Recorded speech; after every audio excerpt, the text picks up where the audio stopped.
2007, at Rigshospitalet in Copenhagen, Princess Isabella Henrietta Ingrid Margrethe is the second child and eldest daughter of King Frederik X and Queen Mary of Denmark. As a child, she displayed a keen awareness of her surroundings, often seen mimicking her parents' poised behavior during official events. It wasn't long before she was affectionately dubbed the Confident One by Danish media. From early school events to international trips, Isabella's steady presence has captured public attention. As she matured, it became clear, Isabella is not just a princess, she is a leader in waiting. Preparations for the gala had been in motion for months. The Royal Danish Theatre, an iconic building steeped in Danish cultural history, was selected as the venue. Located in the heart of Copenhagen, its grand old stage has hosted operas, ballets, and now, a moment that will be etched into royal memory forever. Designers, florists, protocol advisors, and royal aides worked together to orchestrate a night worthy of a future queen. The theme, a modern tribute to tradition. Gold-accented decor, subtle nods to Danish heritage, and a musical arrangement tailored to Isabella's tastes. The dress code was regal yet reflective of Isabella's youthful spirit. Guests, including European royals, dignitaries, and prominent Danish figures, were personally invited by King Frederik and Queen Mary. As the clock struck 7 p.m., the royal motorcade made its way through the cobbled streets of Copenhagen. Spectators lined up along the barricades, hoping to catch a glimpse of the guest of honor. When the royal limousine stopped at the theater's entrance, a hush fell over the crowd. Then came the moment that would be splashed across the front pages by morning. Princess Isabella stepped out, wearing a bespoke ivory gown by Danish designer Cecilie Bonsen, a vision of understated elegance. Her dress featured intricate lacework, symbolizing the strength and delicacy of a young woman coming into her own. She wore her hair swept up in a loose chignon, accentuated with heirloom pearls that once belonged to her great-grandmother, Queen Ingrid. A tiara? No, not yet. In a nod to tradition, she will likely wear her first tiara at a future coming-of-age ball. But even without it, Isabella sparkled. Inside, the old stage glowed with candlelight. The royal family made their entrance. Queen Mary, breathtaking in navy blue satin. King Frederik, beaming with pride in formal attire. Prince Christian, Isabella's older brother, standing tall at her side. And the twins, Princess Josephine and Prince Vincent, proudly watching their sister shine. The evening opened with a performance from the Royal Danish Orchestra, followed by a special ballet choreographed in Isabella's honor, each movement reflecting a chapter of her life. Then came speeches, and with them, tears. King Frederik took the stage and delivered a heartfelt tribute to his daughter. Isabella, he said, from the moment you were born, you brought laughter, strength, and purpose to our family. Tonight, we celebrate the woman you are becoming, full of grace, courage, and promise. Isabella responded with poise and warmth. Her voice steady, she thanked her parents, her siblings, and the people of Denmark. I stand here today not just as a daughter of the crown, but as a citizen of this country I love deeply. I look forward to serving with heart and hope. Among the attendees were notable royals from across Europe. Crown Princess Victoria of Sweden and her daughter Princess Estelle, Princess Katharina Amalia of the Netherlands, and even a discreet appearance by Princess Ingrid Alexandra of Norway, all joined in celebrating Isabella, reflecting the deep interconnections among Europe's royal houses. Global media outlets like Bonjour Paris, The Times, and Hola covered the event, dubbing it a modern fairy tale. Isabella's fashion choices carried symbolic weight. Her gown's delicate floral embroidery represented Denmark's national flower, the marguerite. Her jewelry was borrowed from her mother's collection, a quiet nod to maternal strength and continuity. More than a style statement, her look conveyed maturity, independence, and readiness. Turning 18 marks a pivotal threshold in the Danish royal context. It signals the beginning of Isabella's formal participation in royal duties. While she is not in direct line to the throne, her presence on the public stage will grow steadily from here. She may soon undertake patronages, attend national events solo, and represent Denmark abroad. In many ways, this evening was not just a birthday, it was a debut. Across Denmark and beyond, reactions poured in. Social media buzzed with admiration. Young Danes expressed pride in a princess they feel they can relate to. Fashion critics praised her style, while royal watchers noted her composure and maturity. Danish citizens interviewed on national television expressed admiration. "She's the future of our country," said one woman. "I feel hopeful," said another. After the formal gala, a more intimate gathering was held at Amalienborg Palace, where close friends and family toasted the young princess under the stars. It was a night of laughter, joy, and familial warmth. With her 18th birthday behind her, Princess Isabella now steps into a new role.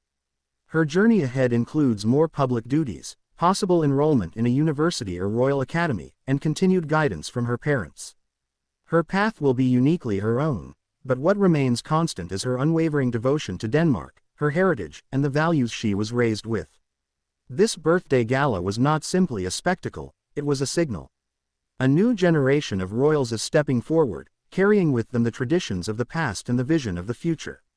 Princess Isabella has proven she is more than ready to take on this sacred duty. The world will be watching, and Denmark will be proud. Will Princess Isabella become the royal face of a new era? Is she destined to be Denmark's most influential modern princess? As the golden lights bathed the Royal Danish Theatre and the orchestra reached its crescendo, a hush descended once more. The entrance doors opened with regal flair, and stepping through them, elegant, composed, and unmistakably sovereign, was Her Majesty Queen Margrethe II of Denmark.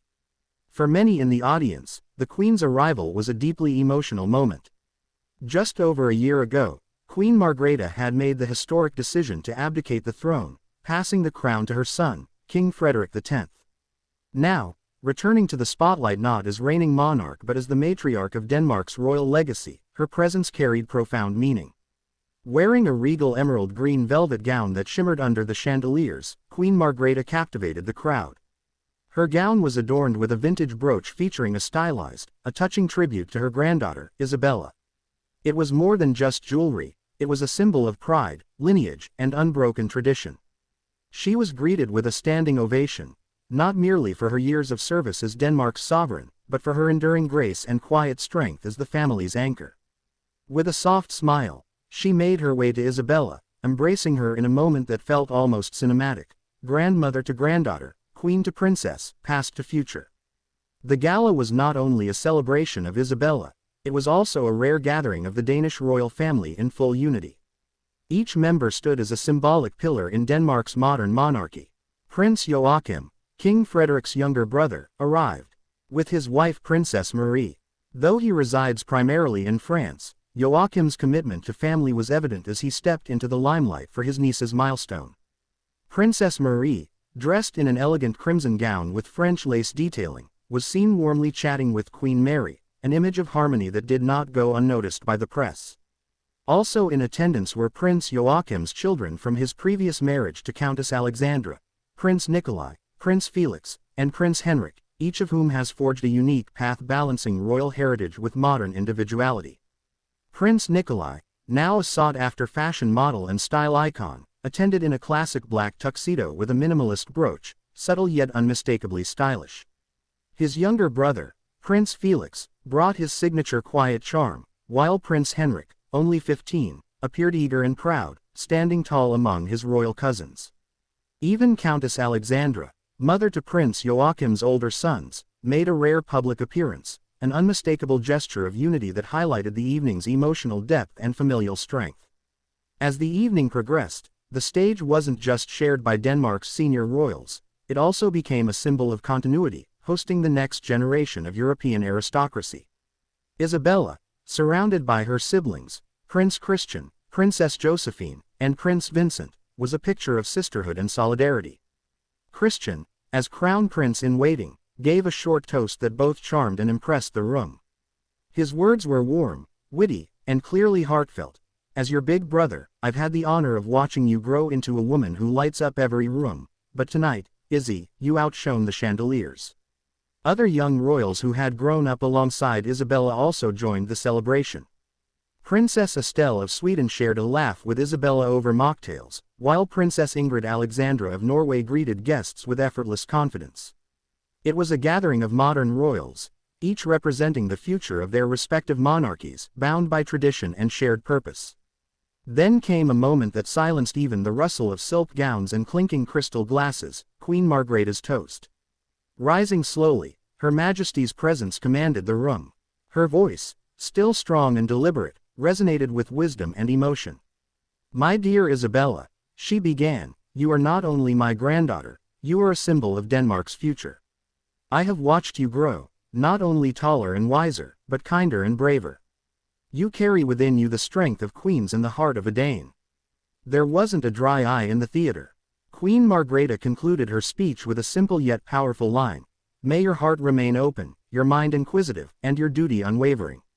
The audience erupted in applause, not merely for the speech, but for the legacy of leadership that now flowed visibly from grandmother to granddaughter. Beyond the walls of the Royal Danish Theatre, the people of Denmark joined in the celebration. Giant screens were set up in Copenhagen's Kongens Nytorv, broadcasting the gala live. Crowds gathered with candles and Danish flags, watching as their young princess stepped into a role that would shape the nation's future. Messages of congratulations poured in through social media and national television broadcasts. The Danish Prime Minister offered her warm wishes during a special segment aired shortly after the gala.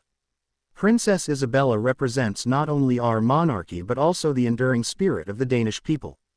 Let us know your thoughts in the comments below, and don't forget to like, share, and subscribe for more royal revelations from around the world.